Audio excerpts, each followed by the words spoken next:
What's up, everybody? This is Bradley Schneller with Stack Coaching, and this is the Get Stacked podcast. This is like my favorite podcast I've probably ever done. I have with me some people that I leaned on in every way when we were growing as a gym, all the way back. I mean, that was like 5-6 years ago, right, guys? Yeah, it's crazy. Yeah. All right. So I have with us Coach Missy. Missy, tell everybody your gym. Give us a little bit of background with us.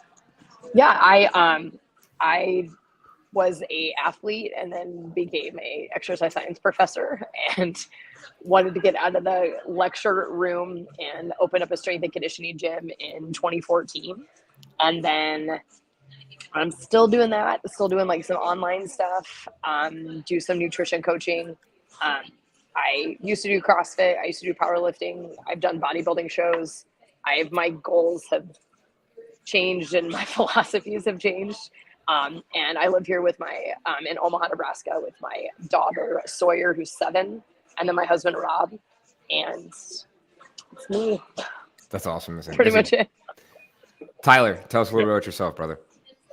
Yeah, so I came into kind of the fitness world after I finished basketball when I was younger and found CrossFit like everybody, and it was one of those things that when you say basketball when you were younger, you mean like collegiately? Well, after high school and okay. then I was going to say you're not tall enough to play collegiately. Yeah, I'm not that small, but I'm not. Yeah, but I mean, it was I lacked the skill to go to that level. Let's just say. Right. Or desire as well. No, but it was a kind of like, what do I do with my life situation, and physical like fitness I was always kind of into. And it was one of those things that light bulb went off when I came into contact with and just working in the CrossFit world. So I sort of dedicated my fitness endeavors to that on my personal side, and then realized, wow, this has changed me significantly. So I'd love to bring this to the people and as many people as possible and change their lives as well.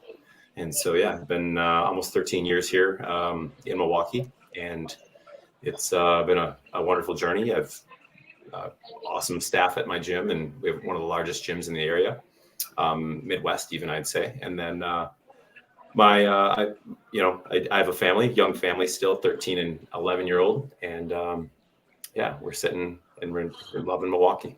And that's one thing we all have in common, right? It's like we're all 40. We all own gyms and we all have a family. And so we all have to balance the fitness, the family, running a business, all that stuff.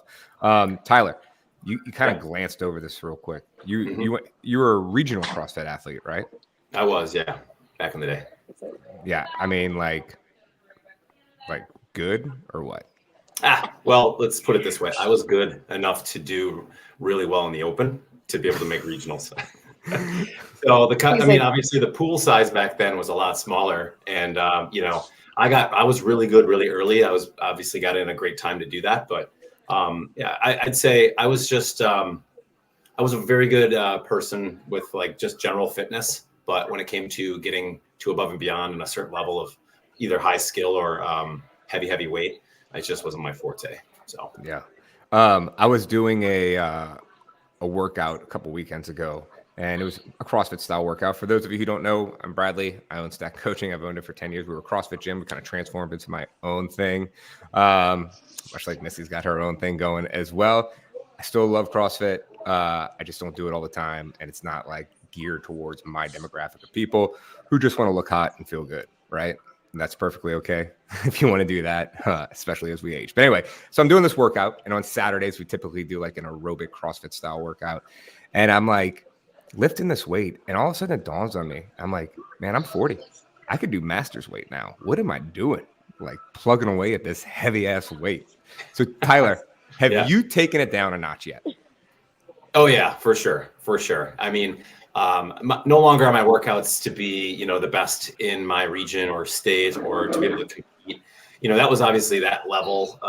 And my mindset, I would say, towards that was geared a little more competitively, which sort of dictated the journey day to day.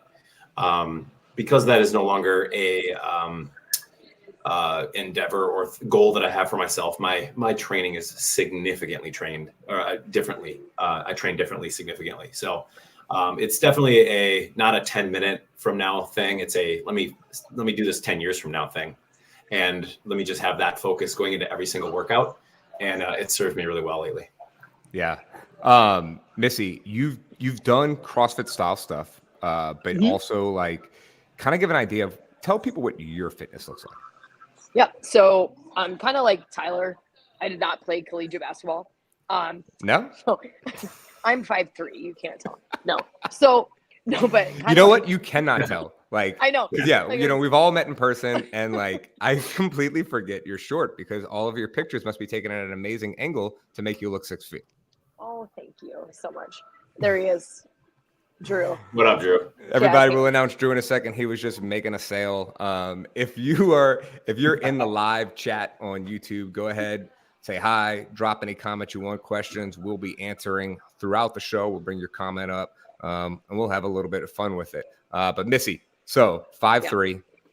5'3". I did, yeah. So, but like Tyler, I did play collegiate sports, and played softball, and then that's what kind of got me into Olympic lifting, or realized like how much I liked it. I always liked lifting, and so then I think naturally, being competitive, being an athlete, liking that stuff, I got into CrossFit like in my 20s, and I really loved it. But which also got me into powerlifting, and I liked lifting heavy shit and putting it down, and I got a diagnosis in my 20s that my back, I had a herniated L5 from college softball that hadn't got diagnosed. So my health kind of looks How does like that happen in this. college softball?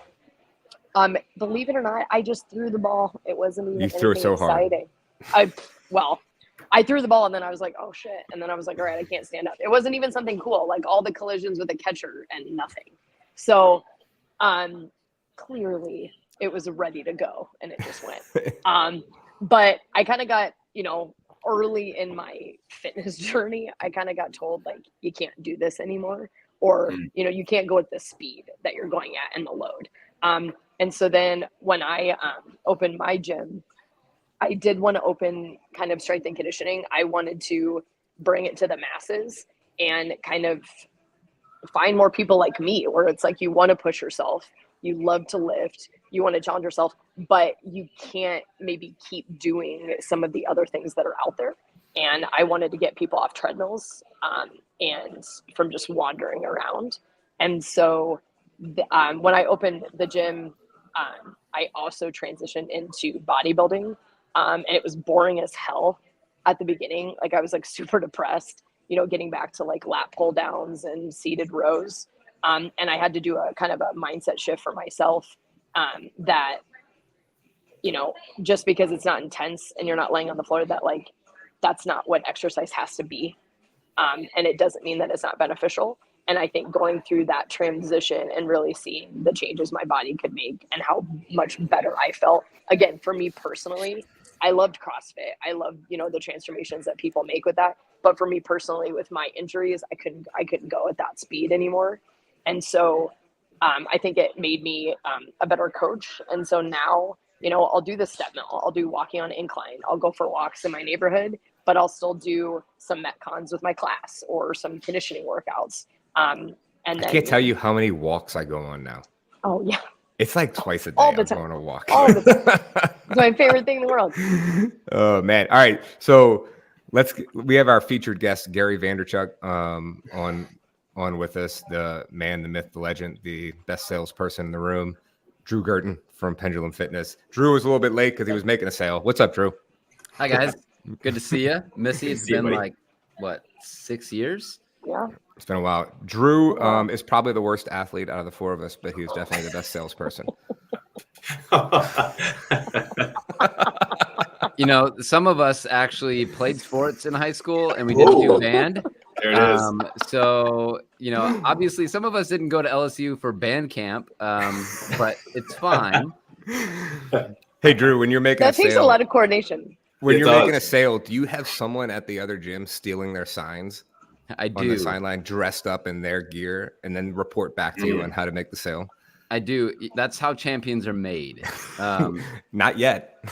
Well, the thing is Not yet. in the SEC, you pay players to come there. but Oh, now it's called everybody has- NIL, But that's brother. legal. Yeah. But that's It's legal. called Yeah. it's called That's- NIL. yeah, exactly. all right? And the other thing is that, look, if you want this podcast to be about Connor Stallions and Michigan sign stealing, I will educate all of our listeners, but then you will have nobody watching at the end of this.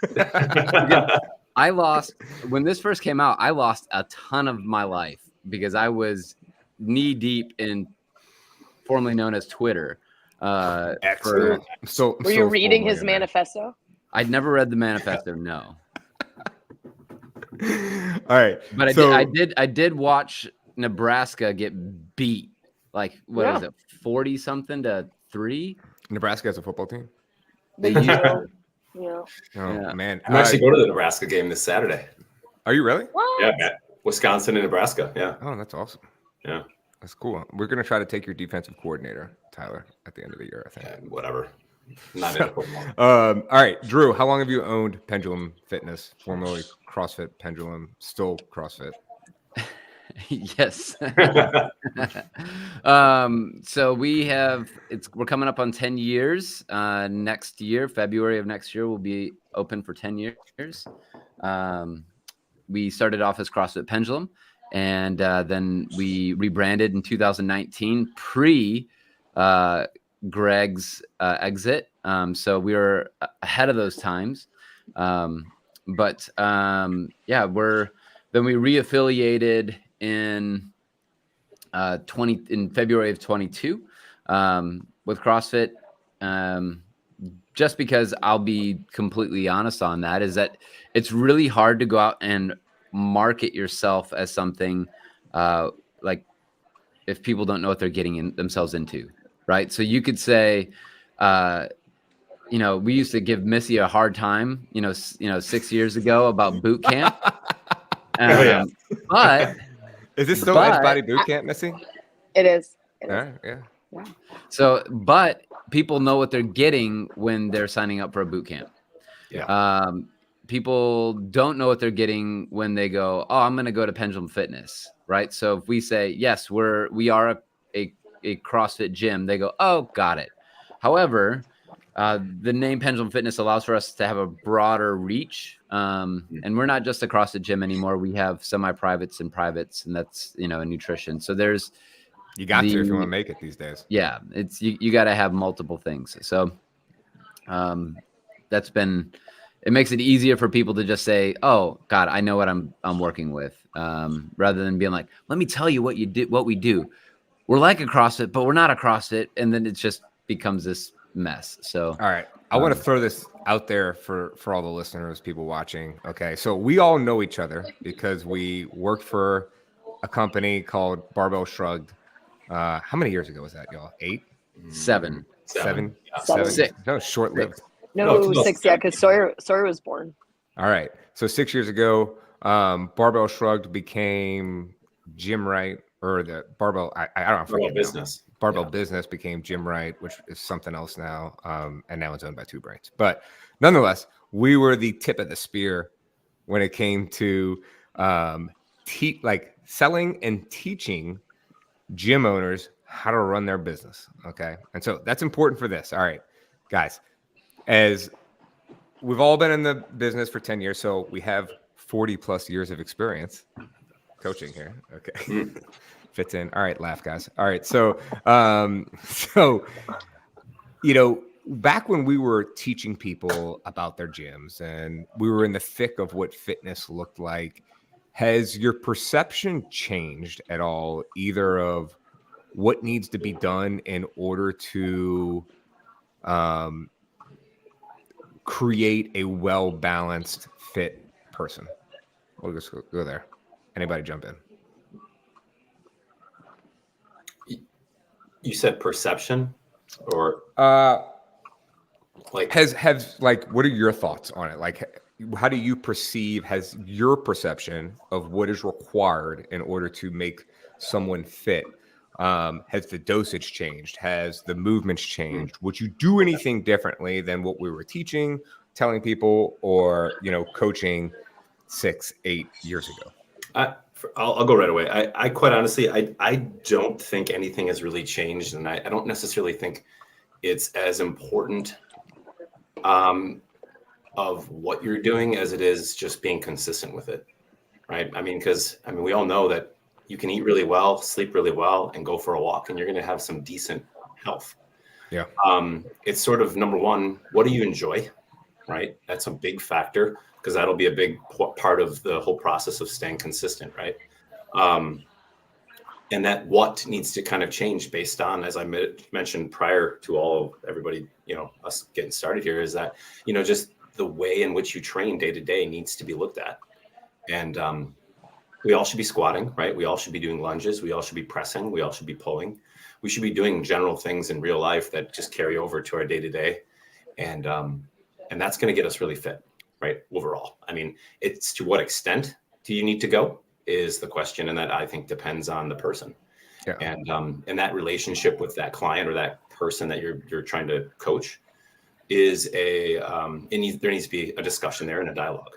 And I think a big part of it is just continuing to have that discussion over and over and over as the journey goes, because, I have 12-year members that have been with me from literally day one, and it looks very different from what he's doing, but he's still doing what we were doing 12 and a half years ago. It's just the application is different on the day-to-day. It's interesting what you said about consistency, because it's the same thing with diet, right? Like, you have to find the thing that you can be consistent with in order to keep your diet. And the same thing is with fitness, right? Absolutely. Yeah. Yeah. Anybody else? Drew, Missy? Yeah. Go ahead, Missy. I was going to say, in the same thing where, what Tyler just said, like, dosage changes maybe for people as they're, because we've all been in business, like you said, for 10 years. Like, we have clients that we've had that long, that their goals are different. So you can't even argue like, well, what's your target demographic? Because if you are doing a good job, you're going to have somebody for a while. Yeah. And I know that, like, some of these people, Drew gave me shit in the beginning when I wasn't doing CrossFit. But again, it was my own, my own philosophies changed as a coach because of my own, like I said, at 20 years old, you get a significant back injury. I felt 40 then with some things that I had to do. And so I get back surgery in a month. So I made it 20 years without having to do something, but here I am, like, all right, now my journey is going to look even a little bit different. And so I think that it's, as long as you're, looking at the individual person. And so for like a listener who's not a coach, you're going by how you feel every day. And I think opening the kind of gym that I wanted was that it was bringing kind of, a different kind of fitness to more people and showing them that they can do things, but you don't have to do box jumps. We can modify, we can give you something else. Like, depending on how you're feeling today, we can modify, we can still mold this to what your unique goals.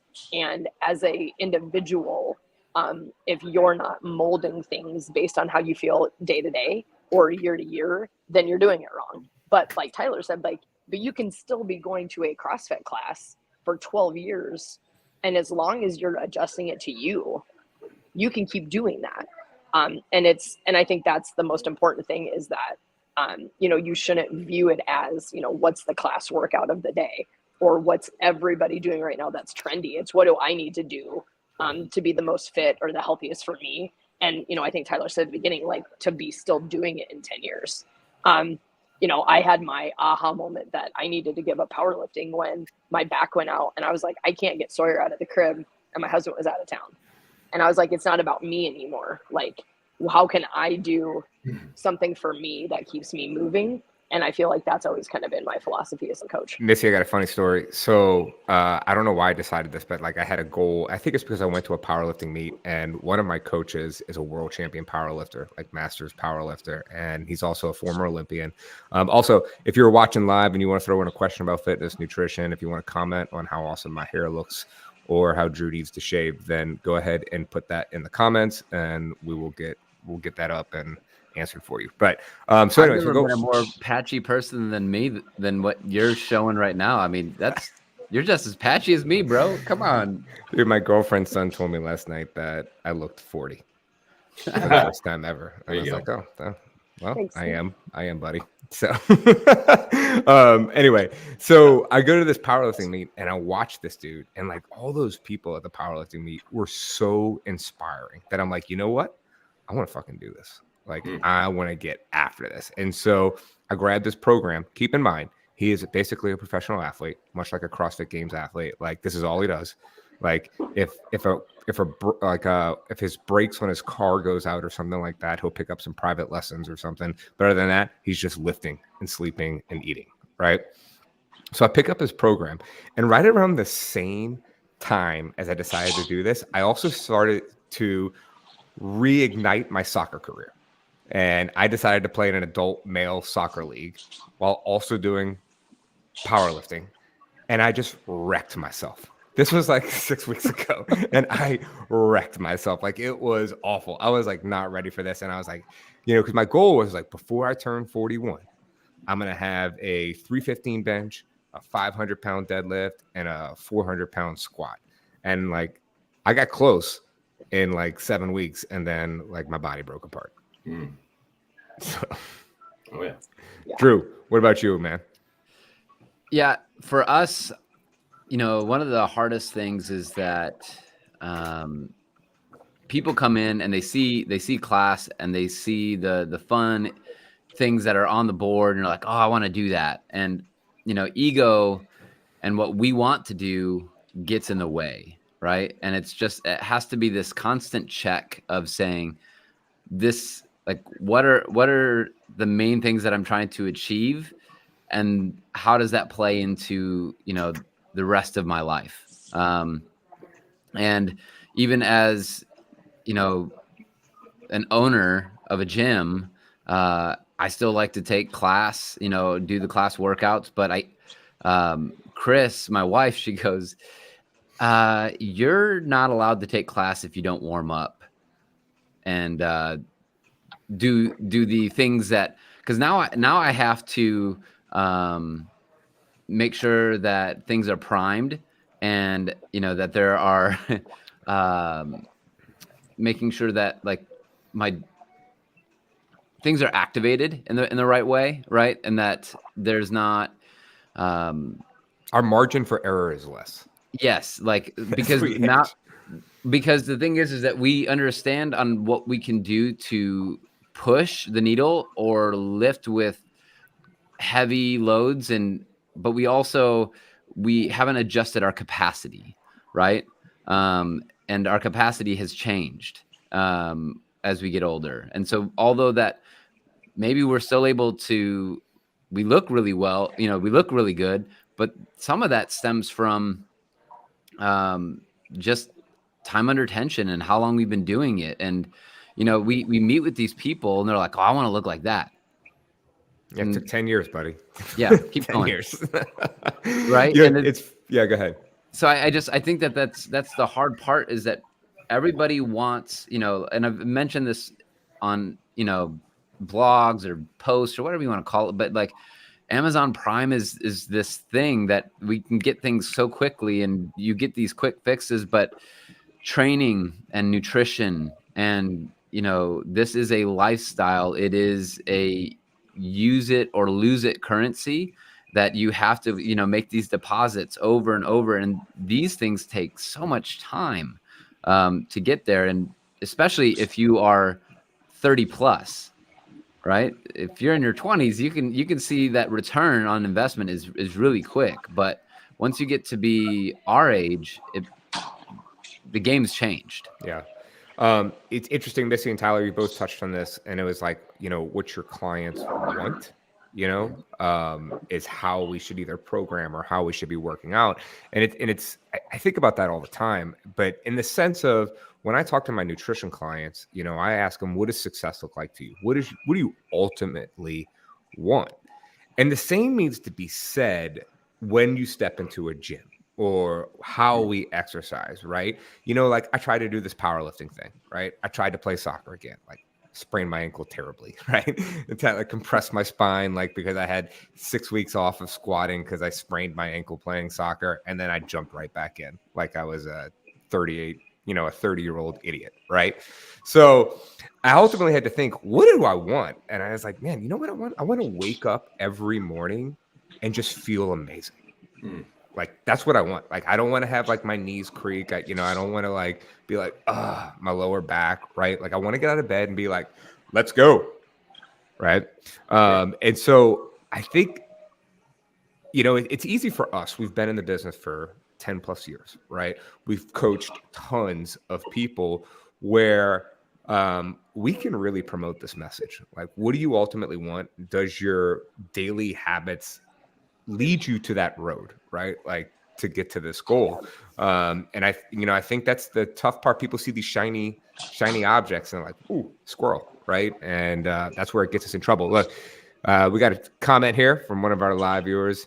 Avonlee's Farm Journey. How do you encourage older members to take a step back when they can't come to grips with their lowered capacity over time? Who wants to hit that?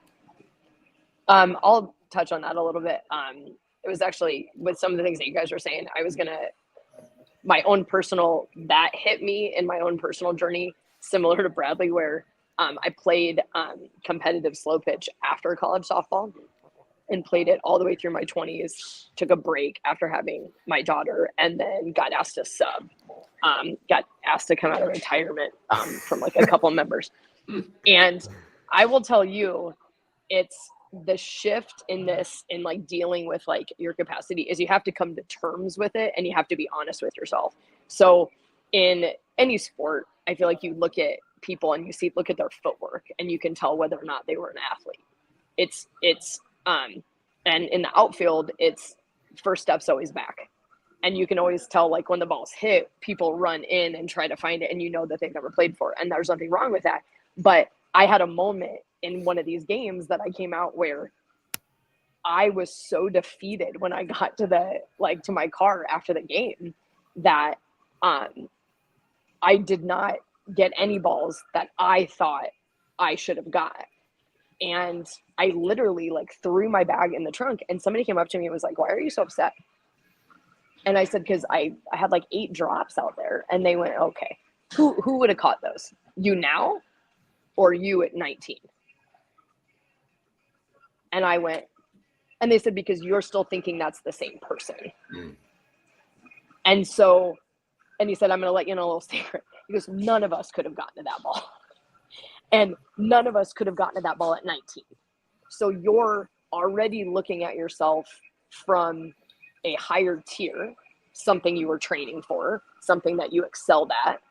And then now you haven't been training for it, but that's still you in your mind because you haven't separated it." And so sometimes you need, the mindset shift, or you even need, someone else to say something. But my PT said the same thing when I had to give up powerlifting. She goes, "Okay, I want you to go into the grocery store. And I want you to walk up to somebody. I want you to tell them that you can deadlift 330 pounds. And I went, "I'm not going to fucking do this." She goes, "Yeah, because no one cares." She goes, "Because no one cares." And I said, "But I care. And the people around me care." And she goes, "And it sounds like you need to get some new people around you." Oh, yeah. And that's a good that was my moment where I knew just at the time I had to leave my CrossFit group. And again, this isn't against CrossFit. This isn't, All right. I had to take a break because the people around me cared. And I needed to take a moment where I had to come to terms with it, and maybe to deal with an injury, or like she said, like a lowered capacity, or a realization that you're not where you were. And I know to me, it's more of like an acceptance that it's like, okay, but this is still me, and my goals can evolve and change. And just like Bradley said, I think the game changer for me was when I actually admitted to myself that what's my overall goal. And my overall goal was I need to be able to walk away from this workout. Because I had so many issues with my back that I was like, okay, my goal is I need to be able to walk away from this workout. And that became a game changer for me. Because if I couldn't answer that, then I knew I needed to pull back. Yeah. It's interesting, guys. We've all have enough knowledge to write many books when it comes to fitness and nutrition. But correct me if I'm wrong here. Okay. The older we get, the longer we have lifted, it's easier to maintain the muscle mass that we already have in our body. Right.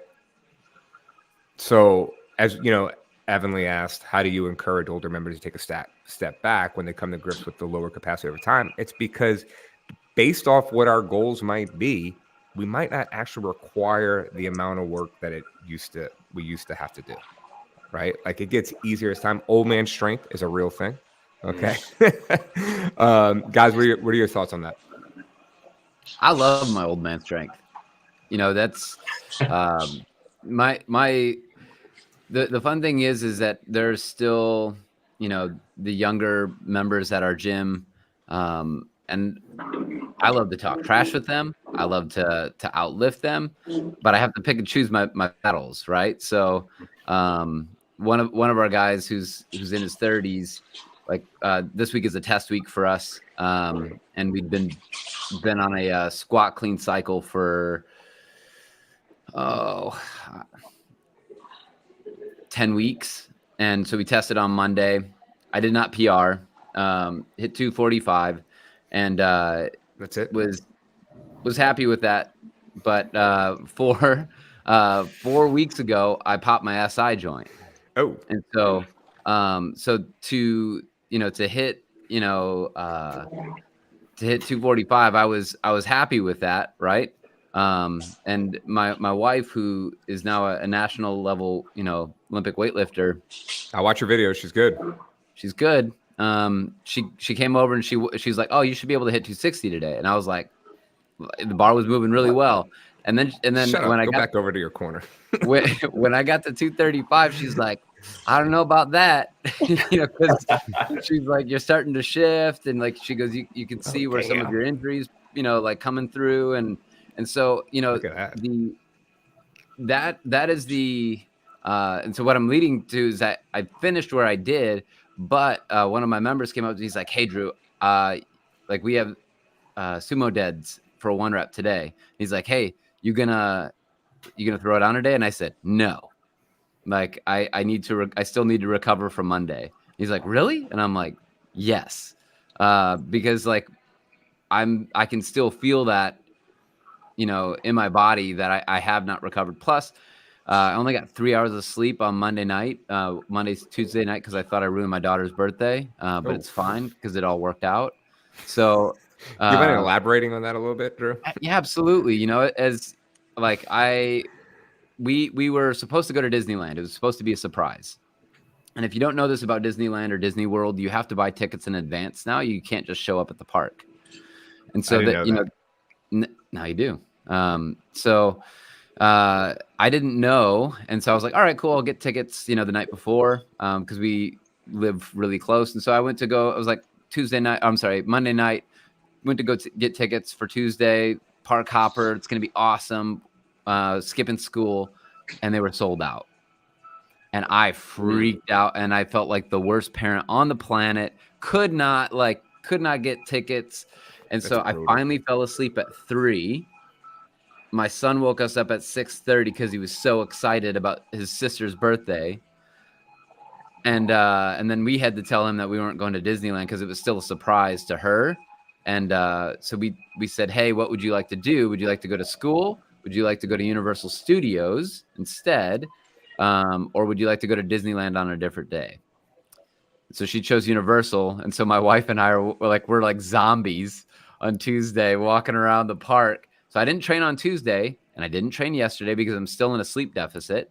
So that's part of the thing that now is that, like, if you're going to test out, you have to be smart. 1, 2, you also have to look into your sleep and your recovery. And because I have not had enough sleep from that test out day, my body, I know, has not recovered. I don't need a freaking Whoop to tell me, what my recovery is at. Like it's called science. It's called training. And if you pay attention, you can do that. So if you want to give me your Whoop money, I'll gladly take it if you follow our program for $30 a month. Little plug. You go to www.pendulum-fit. You can trade in your Whoop for some programming. Absolutely. Would love to help you out. All right, look, we got our next comment coming up, but I want to add on to what Drew said, because like I just told you the history of my sprained ankle and my jacked up back from the powerlifting cycle. And so I had some dual dumbbell Bulgarian split squats programmed the other day. And, for those of you who don't know, like I really only coach one class a day. I coach some personal training sessions, but I have this flow, and it's my 8:30 a.m. ladies. Shout out to all of you 8:30 a.m. moms out there and we got a couple dudes ride hard in our gym at 8:30 a.m. So they're all like busting it, and these women bust it. Like I don't know where they get the energy. Like they run circles around me. Like they crush it, and so I go to work out after because my personal training session moved, and I'm doing like some Bulgarian split squats with one dumbbell. And my girlfriend says, it says 2 up there. Like, why aren't you using a second one? And I was like, because I'm like hurt and I'm like finally feel good and I'm trying to recover. Like, leave me alone. Worry about your own workout. Okay. And so like I will not be shamed into anything anymore. So with that, okay, next comment. Odd Epic. What are your typical weekly training schedules now that you are 40? Missy, you go first. I do a traditional bodybuilding split. So I have like Bro. 2 leg days. I know. You want these shoulders though, Drew, admit it. I want 2 leg days. No, you are jacked, Missy. I'm 2 leg days, like a push day that's primarily shoulders, and then like a pull day. Did you say pole day? Mhm. Like pole dancing day? Back. No, No, not pull. P-U-L-L. I thought you said Get your pole. mind out of the gutter, Brad. We have a member who owns He's from a Nebraska. Brad's like pole dancing oh, studio. Nebraska. what does that have to do with anything? What does that have to do with anything? Awesome. Brad's like, you need to post a video. So that's usually what I do. Of and then pulling or pole dancing? I'm so Pole confused. dancing. Pole dancing. No, and so that's usually what I do for lifting. In the last like 6 months, just to again, I don't know, just get some more like pushback in my own like pep in my step. I have my split, and then at least 2 to 3 of the days I'll swap out maybe like the traditional bodybuilding lifting with one of my classes in my gym that's hitting the same thing that I would have hit. Do you have So a that- time frame, or do you limit your time, or is it like So uncapped? usually my lifting, it's more of a certain number of exercises. So usually it's like 5 to 6 exercises, takes me about 40-45 minutes, or I take a class, and then that class block is about 60 minutes. Has that changed, like your workout schedule over time, or has it always been like this? It's been like this since I've been doing bodybuilding, since I opened the gym. I took more classes. The healthier, the better I'm feeling. I have a pinched nerve right now, and so I would do more classes if I could, but I have to keep things a little bit less impact right now until I get that taken care of. But like you said, the duration has changed. So like a bodybuilding show, I'm lifting for an hour and 15 minutes. Then I would have 2 to 3 hours of cardio. Nobody has time for that. I All don't right, have I time want for to throw that. something out there. You don't do bodybuilding shows anymore, right? No, not All a right. chance. If you have a chance on Instagram, go to @CoachMissy. Is there any other things? 17. @CoachMissy17. Okay. And she had a really good post a few days ago, I think it was, where it was like a reel or as a video. It was you when you were preparing for a bodybuilding show, and then now, and tell everybody what kind of the gist of that, because I thought it was kind of beautiful. Thank you. So the whole point is, I think it's why I did anything. It's why I played sports. It's why I lifted heavy. It's then why I had to transition into bodybuilding, is that I needed something to be good enough. I needed to be perfect. I needed to be better. I needed to be stronger. I needed to somehow set myself apart. And that really goes in just for me personally, so that people wouldn't leave, or that they wouldn't have a reason to leave, or again, but it all kind of centered around as if I could control, any of that. And I literally pushed myself to the limits. I mean, I became Fitness Barbie, or I became, and You still got the hair. I do. But it's not, but healing some of that stuff is that I can, I'm still fit, I'm still strong. I'm still, you know, lean, but it's there is no perfect. And when you realize that sometimes like you're chasing something that you're never going to attain, then you're able to start making choices for you, and you start giving yourself a break. And I think that the physical benefits of literally giving yourself a break, as well as the mental benefits, are you're going to be healthier tenfold doing something like that than anything that you'll do in the gym or like in meal prep. I love it. I love it. Tyler, what's your schedule look like? Well, it kind of fluctuates. Is it like, 2 days of tractor pulls, and then you have like some hoe diggers? Hoe diggers, haul Hoe manure, diggers. carry water. Yeah. Yeah, exactly. For those of you who don't know, Tyler owns a farm, okay? Like a legit farm. And A legit farm. He's like farming now. That's what he does at Well, 40. I just have chickens right now and cats and dogs. Or one dog, excuse me. But He's got the Rocky workouts out in the barn. yeah. But no, I mean, it'll eventually get to that point where we're hauling, shit and all the things that a farm has. So we'll see. But no, I mean, it's it depends on the season type situation, right?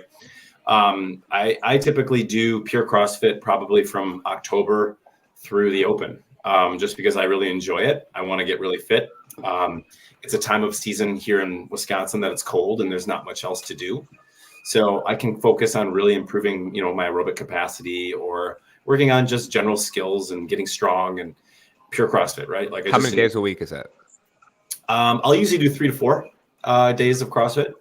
And then in between this season is usually just like a functional bodybuilding split. So I'll do a lot of that as well, where it's just kind of recovery / maintain joint stuff, like a lot of joint stuff. And Does the season of CrossFit like beat you up more now than it used to? Or do you still feel pretty strong? No, quite honestly, I feel great because I know I've done it so long that, I know my body and what it's capable of, and I can just manage the volume or adjust my, my food. And, if I really notice, especially as I'm getting older, is that when I eat really crappy or I drink or I do these things, all of a sudden my body, it just responds really negatively, especially while doing CrossFit. I want to throw this out there, like for everyone who's listening to Tyler, Missy, if you hear me, you can see on Drew's Instagram, we all talk about this. Like when we're talking about work capacity as we get older, we're talking about what our training schedules look like. Less can be more if our diet is dialed in. Yeah, 100%. And I'd say it's even more important now because of those things that, especially while you're doing something very high volume or intense or high impact like CrossFit, that it can get to a point where if you're not dialed in nutritionally, that it can be an issue, especially on the joints.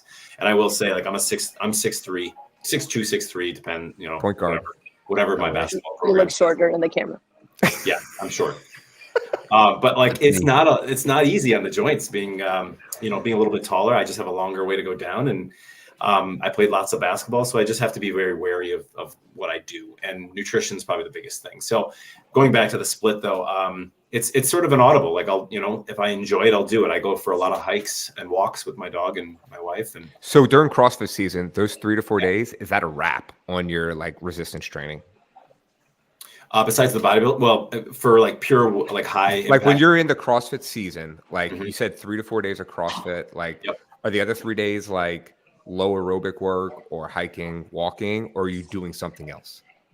One day completely off. I always take 1 day off no matter what. But the other 2 days, sometimes I'll go for long aerobic recovery type situations. Like sometimes I'll just jump into the class because that's what it is, right?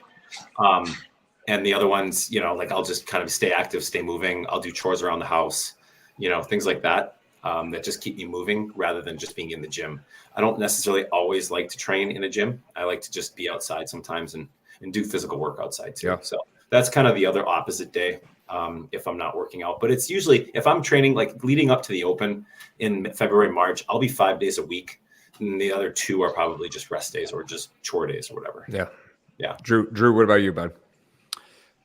On average, 4 on average. So typically Monday and Tuesday will be resistance training days.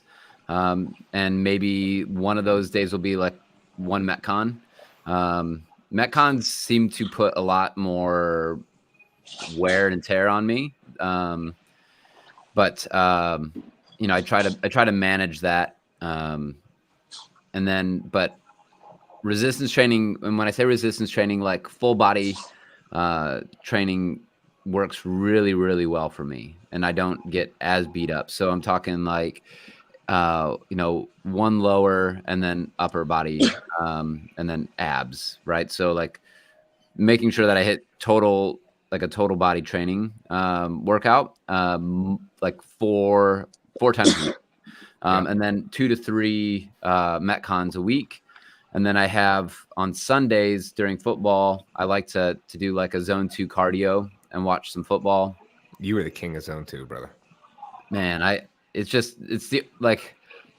don't really enjoy I don't have great aerobic capacity. So it's an easy way for me to look at it and go, all right. Yeah. I'm not putting a whole lot of volume on my body, and then and just watch a game. Well, I think I work out the least out of all of y'all, probably. Okay. So like mine looks way different, right? Like I resistance train 5 times a week, but it's generally like 35 to 40 minutes tops, and it's like I more think of a it's great. functional That's right. bodybuilding style, right? Like Right. I do 3 upper body days, 2 lower body days, mostly because I am trying to get more jacked up top. So I like to spend that extra day on the upper body. But I always try to run 2 to 4 miles once a week. And then my other big thing is I get in 15,000 steps every day. Like that is my 15,000. big goal. 15,000 steps a day. And that is really like, I have rules, right? Like my rules are resistance train 5 times a week. Okay. Even if it's short, I still want to get a lift in. Okay. 15,000 steps every day and 2 to 4 miles once a week. And that's how I break down my week. Every week, if I fit those things in, I will be good to go. I would be remiss if I didn't say, like, I do spend 2 HIIT sessions where it's like sub 8 minutes twice a week.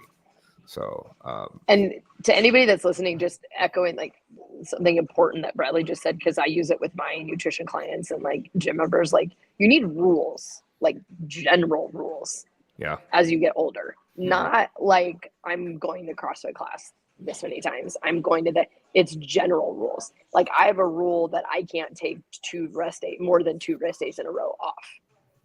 That's a good rule. So that could look like, but like your I like go for a second day walk. could be like anything, right? Like a walk or something like that. So it's like, right? and then it gives me the, we all have families. We all like that. It's like, okay, like I took the weekend off.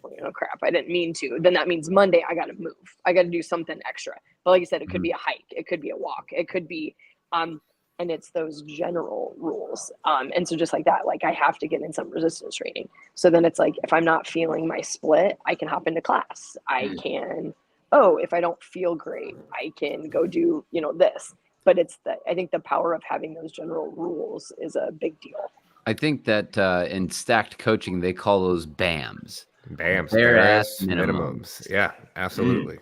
I like to have everybody have a BAM. Everybody needs to have a bare ass minimum. I think that's great. All right. Tyler's wife was lovely to comment. Oh, nice. She said, "How does fitness and nutrition look different as you age, being female versus male?" Anyone wants to tackle this first? Missy. I'm not gonna answer.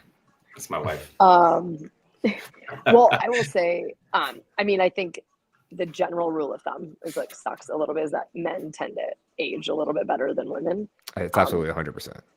And so when you look at like aesthetically, it's like, dear God, man, like what happened? And so I feel like, especially with hormones, testosterone's the gift that keeps on giving. And women don't always have the benefits of that even young. All right, I'm gonna throw this at you. I'm gonna jump in on Yeah. that. I want to hit this up. Yeah. What are your thoughts on females supplementing with testosterone and like progesterone and stuff like that? Individual basis. I think of course. I think too much of it's happening without actually getting blood draws done without actually saying like, okay, what are your levels? Like, what are you? And then not controlling the controllables, because there's a lot of lifestyle things that will balance out hormones, which will boost things. And I feel like people just run to like, oh, my hormones are a mess. Maybe it's my age, but like I never really saw it before, and now like the circles that I run in now, like I see a lot more hormone replacement with females Yes. than ever before. Yeah. Now I'm with you. I always encourage, like, are your doctors doing all the right things, blood work, all that other stuff? And if all those things are true, like I'm a huge proponent of it. Like I think it's going to make you Oh, yeah. feel great. Like Mhm. also, Yeah. ladies, your sex drive is going to go through the roof. It's not a Peptides, bad the thing. same thing. Like Yeah. it's like there's so much stuff right now that it's like you are going to run into issues after 30, after 35, after 40 that you need some sort of supplementation. And I don't think that people should be like ashamed of that because quality of life is important. And it's like if there's like something that you can do. Because I think a lot of people, when they lose energy, especially women, it's like for so many years, people told them, well, you're a mom now. Well, you're 40. Like this just is how it is. And it shouldn't be how it is. That if you can fix something, it's the same thing as thyroid dysfunction. Am I the Like, only if we person can- that supplements here? No, I You supplement? I supplement. I'm morely peptides now. I had to do testosterone supplements after I had my daughter. And then when things like leveled out, I was like, good, I can keep Mhm. going in the right direction. But yeah, I do peptide stuff now. I'm not afraid to, we all need something. But I think for women versus men, it's the same thing as it even was in your 20s. Like you're always got to be a little stricter. Like you're not going to get away with as much. And that's just because, we carry more body fat. We age a little bit differently. And I think it just boils down to, you gotta have realistic goals. I think and that's then the also I think that's the biggest thing though. Like that's the biggest difference in my eyes is like it's just harder for women. Mhm. It just is. It Like is. it sucks, but it just is. It is. it is. I mean, from my wife's standpoint, we were just talking about this. So my wife's Korean, and she had samgyeopsal, which is a pork belly, right? And she and it's so good. Like we have it like with this Korean paste, lettuce wrap, and rice, and it's so good. But it's just a bunch of fat. And so she ate it straight. So she cooked it, she put it in the microwave, pulled it out, and just ate from like in all of the fat. And then she got really sick from it, right? And it's not like when we were younger, like maybe our stomachs just end up, they Right. can handle some of that stuff differently. And she was like so that was also that same night that I was a bad parent. She was up, vomiting from too much fat Jeez. content. So, but it's interesting that like, we get away with things when we're younger, like, because we can burn it, we can process it all. And we can recover faster, and it doesn't happen. And so the intentionality and the consistency of which that we have to do these things by has to be way more prevalent than it is otherwise. And whether that you supplement with peptides or TRT, and I don't have a problem with any of those things. Now I think it coming 10 more years from now, it'll be way more normalized than it is right now. Like we're now just starting to hear more people talk about it, where it's like it's not this like, oh, I'm gonna hide behind this anymore. Yeah. It's interesting what like you said about the fat. And I think that's the biggest thing I see with women. And Missy, I'm just going by my nutrition clients, like, and I have mostly female nutrition clients, but just going by them, like I would say that for them and how their results work, like what I see is that they have to eat less fat. Like it becomes harder and harder to have a higher fat diet for them. Right. But I mean, and that's, yeah, I mean, it's just, I would say like in nature, I mean, even being female, but then, having male and female nutrition clients, it's just like, it's, women have always just had to have a little bit more discipline for similar or mediocre results, Whereas, you know, hey, I gave up soda, man drops 10 pounds. And like, like, man, like, all right, this is cool. Good job. Like, we're working on things. And I swear to God, my male nutrition clients in like 6 weeks look like shredded. Like, oh, it's- yeah. So quick. And yeah. And that's what, like, it's, I don't take couples anymore. I'm like, we're not going to be a couples counselor because that's what this is going to turn into. Wild. Because they're gonna hate each other. yeah, because it's like he makes a few small adjustments and she's fucking like hitting her macros every day, adding in things, and like 1 pound and he dropped like 9 and she's just like, I fucking hate you, divorce. And it's and then I'm like, well, technically both of you did good, but like I think this is not good for anybody. I see this. Tell me if y'all see this or not. I feel like, especially as we age, I don't know. I feel like females have a, and this is regard to the differences, right? Tyler's wife's question, okay, Amy, is like, I feel like females have a better mindset. Like they're stronger mentally when it comes to pushing through pain, especially in the fitness area. Or I could just be a wuss. No question about it. That I'm a wuss, or that It's females because have a she better had mindset. 2 babies.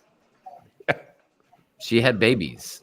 That period, end of story. Like Can't We'll compete on that. we'll never understand. You know what I mean? Like we get a scratch in the back of my throat, and it's like I think I can't go in today. I delivered my daughter with kidney stones. Right. No. And my husband will still roll his eyes if he hears me telling someone about it.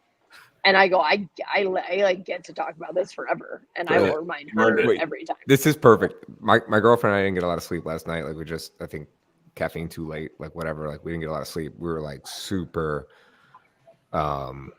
groggy this morning when we woke up.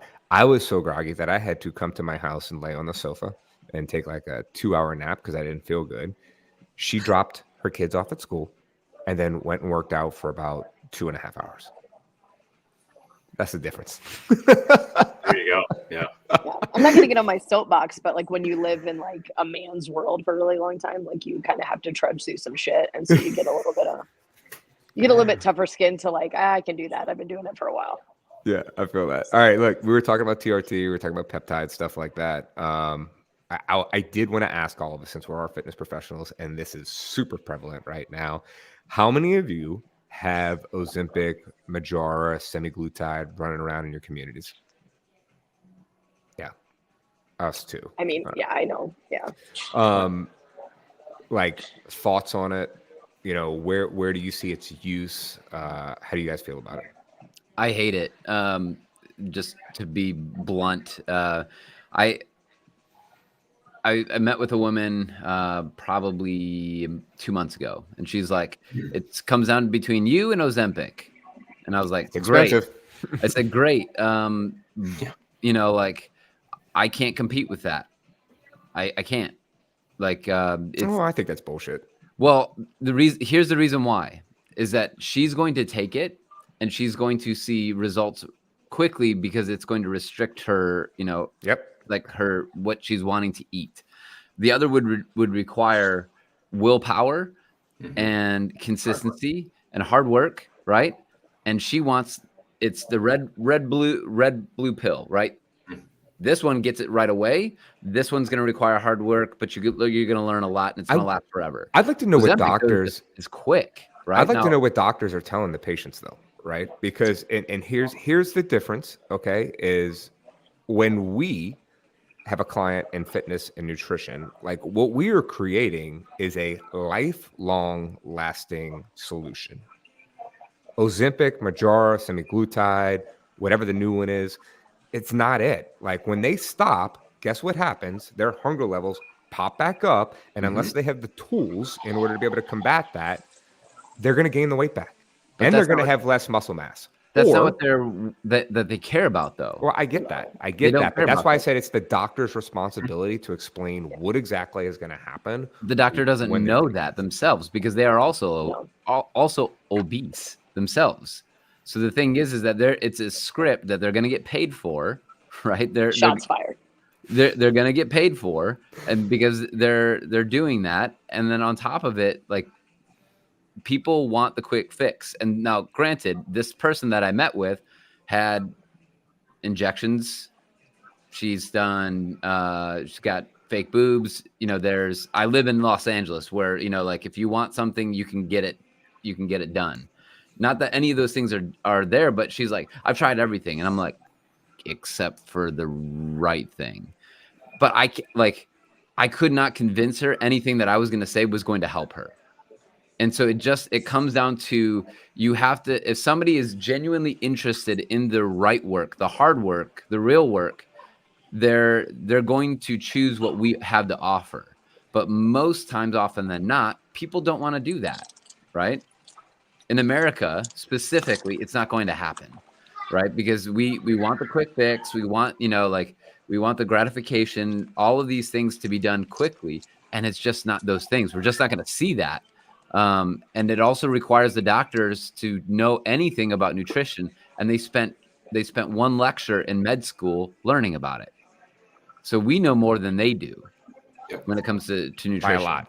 By a lot. By a lot. One, I think the important thing though too is the same that Drew was saying with like education, is that I have no problem with semaglutide and tirzepatide, which is the peptide in Mounjaro. Like, but just the same thing as like talking about peptides is more relevant. Like talking about gut health has been a lot more relevant, like in the last couple of years. It's you know, glucose, you know, sensitivity, and issues with that. And it's like actually looking at like because it's, I mean, at the heart of these things, like that's what those things were actually for.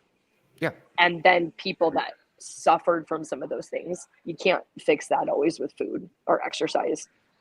And it's the same reason why like Ozempic started as like, you know, it was a type 2 diabetes drug. Like it wasn't like, hey, take this and you weigh 155 pounds, but you want to weigh 130 pounds. And then you're going to get there now just because weight loss happens to be like a side effect. And so it, you know, it goes back to the hormones, that it was like the rampant just prescription of this just for anybody that has money is the damaging thing, because it's what is that doing to your insulin sensitivity if you didn't have an issue to begin with? Like, what are the long lasting effects of some of those things if you were getting it and you didn't actually have those issues? And so it's, again, like I'm a proponent of peptides, but you look at the dosage that people are taking and it's like, whoa, that was not even like the dose that somebody was supposed to be taking. And you look at, well, you didn't have any insulin resistance, like you didn't have any issues with glucose. And so now you're, like Drew said, you're just taking it just because you don't want to go to a gym. And we're always going to combat that. I mean, we're selling something that people need, but they don't want. And that's the hard part, especially in the Midwest. And I know Tyler knows that, like, it just, we're not California, we're not Colorado. Like, people South are isn't not any greater. No, exactly, 100%. And so, but yeah, so it's like, it's the issue, the root issue is that it's you know, hydroxycut, it's ephedrine, it's. I took hydroxycut when I was in college. Of course you did. Of course. I thought one day like- my heart was going to explode. Did you look jacked in your band uniform? No, I was fat. No, I was fat. Like it Remember, didn't calories work. don't matter, though. I would take the hydroxycut and then still go eat like a double Whopper, like king size fries and a giant Dr. Pepper. Like I think like the greater question for a lot of this though is like understanding what the client is truly seeking, right? Is it truly just a looks based fitness and health? Sure, you're going to gain some benefits health wise while losing weight, no question, obviously. But there's so much else that, as we all know, that fitness and exercise and strength training and conditioning will provide you health wise. So it's a dialogue that has to be, you know, obviously talked about with a lot of clients that have, like the person that Drew just met with. Some people are just literally not going to convince. You're not going to convince them about. That is the way to do this. This is the best thing for you. And it's hard because there's a lot. It's a very, you know, especially in LA, I'm sure it's very looks based, and you know, fitness is not necessarily about how much you can lift as much as it is how I look. Yeah, and look, I have a little bit different of opinion on it. And to me, it's a tool. It's a tool in your toolbox, right? Like it shouldn't be the end all be all solution. Okay. But I can see how someone who's 300 and something pounds and cannot get it together in order to create a calorie deficit can take this and it can get the ball rolling. Now, it's the doctor's responsibility, okay, to say like, hey, you should seek a nutritionist while you do this. Like that is important, okay? It is important that you start resistance training to keep the muscle mass on that you're about to lose, because the muscle mass is the first thing that's going to go when you start one of these drugs, okay?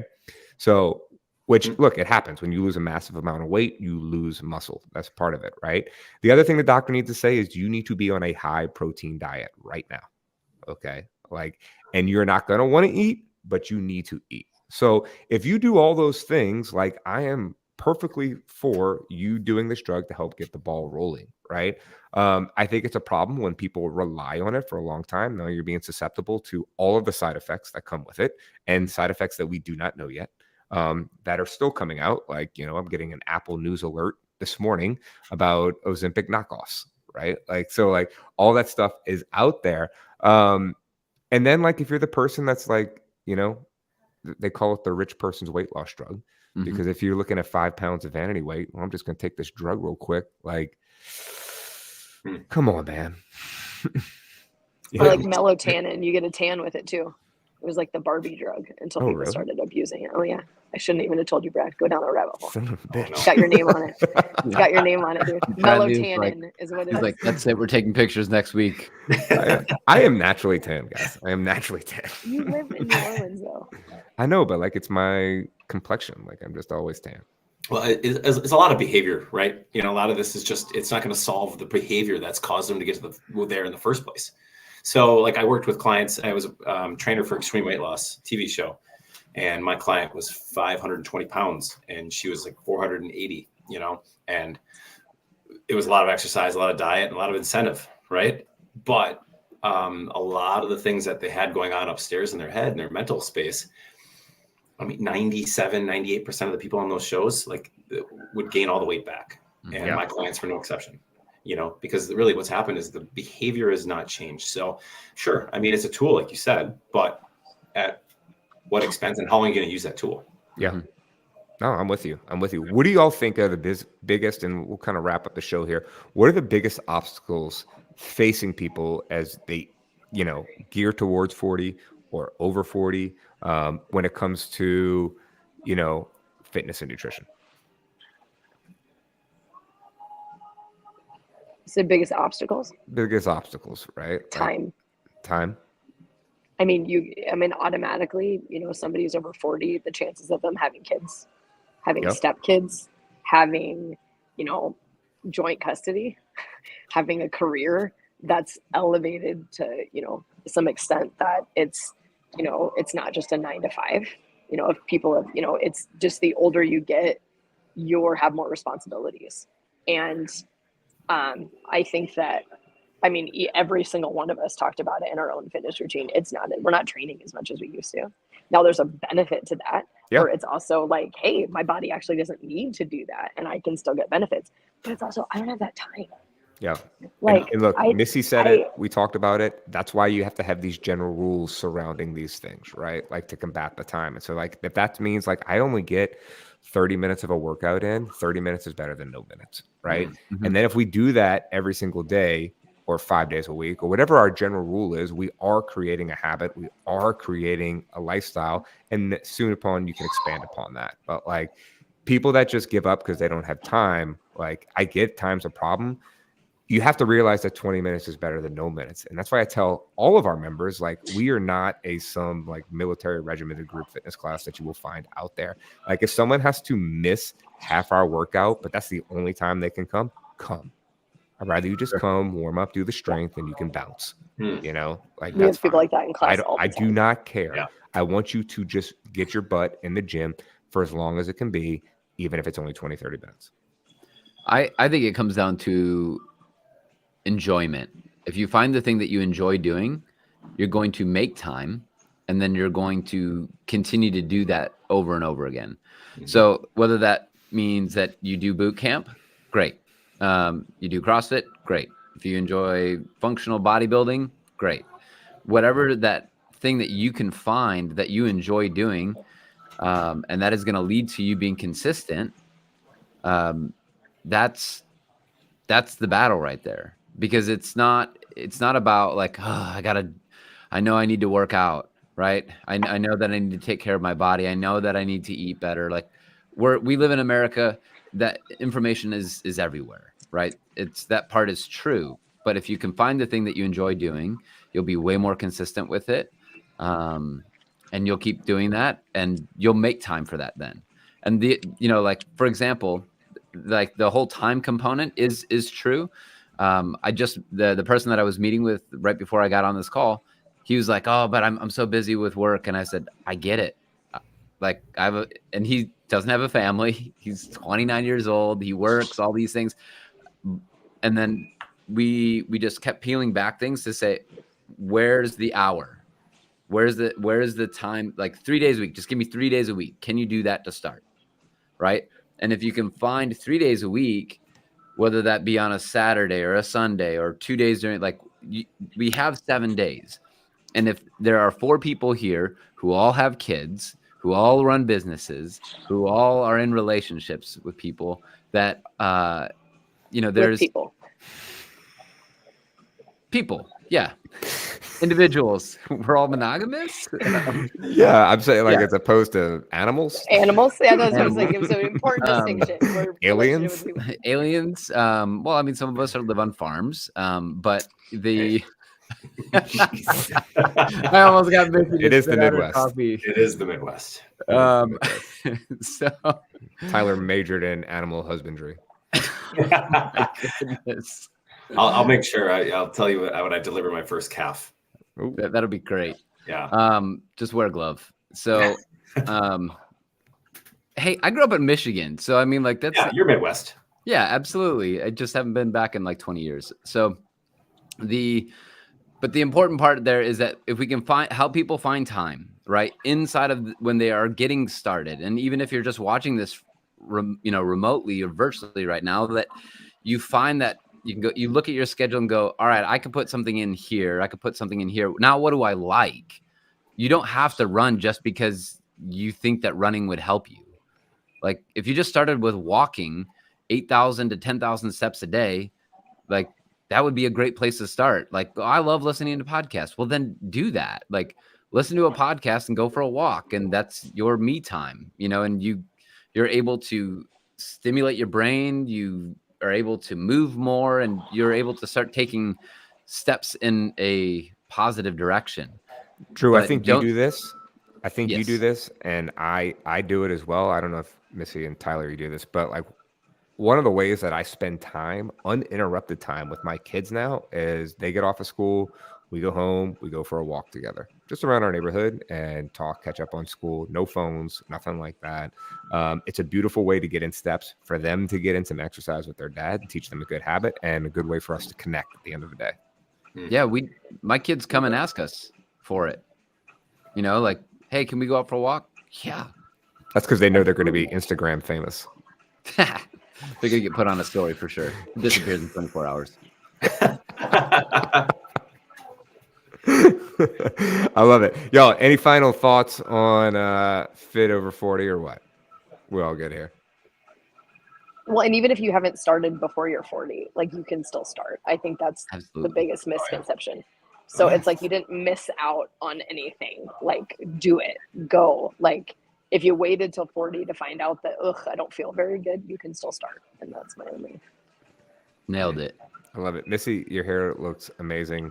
You say that every time. I know. Well, it does. Like, I don't know how long you spend on it. I don't know. It looks good.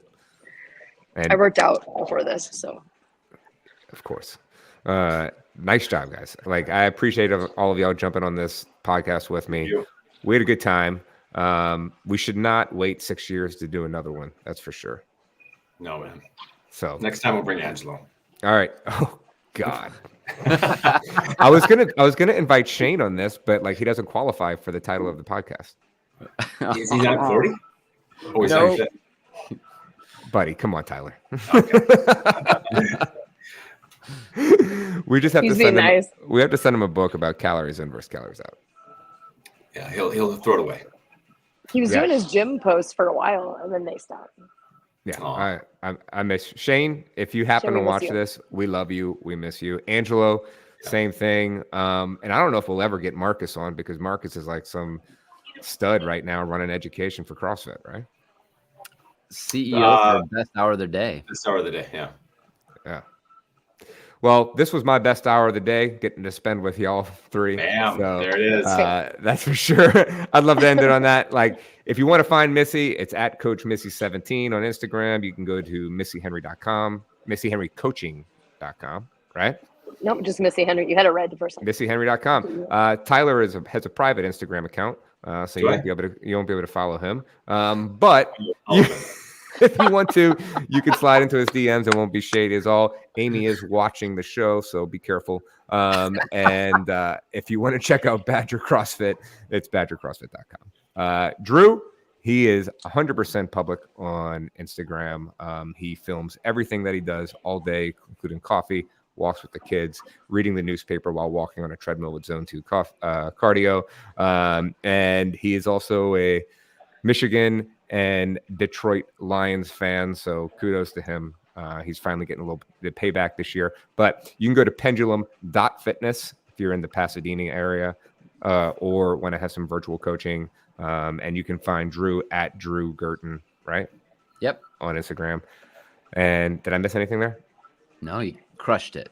Thank you, Got man. Drew makes also, it's not advertised, but if you slide into his DMs, he will tell you how to make the best cup of coffee there is. So there you go. All right. And I am Bradley with Stack Coaching. I do fitness and nutrition coaching, virtual or in person, if you were in the greater New Orleans area. I had fun. We love you guys. Peace out. Love you guys. All right. That's a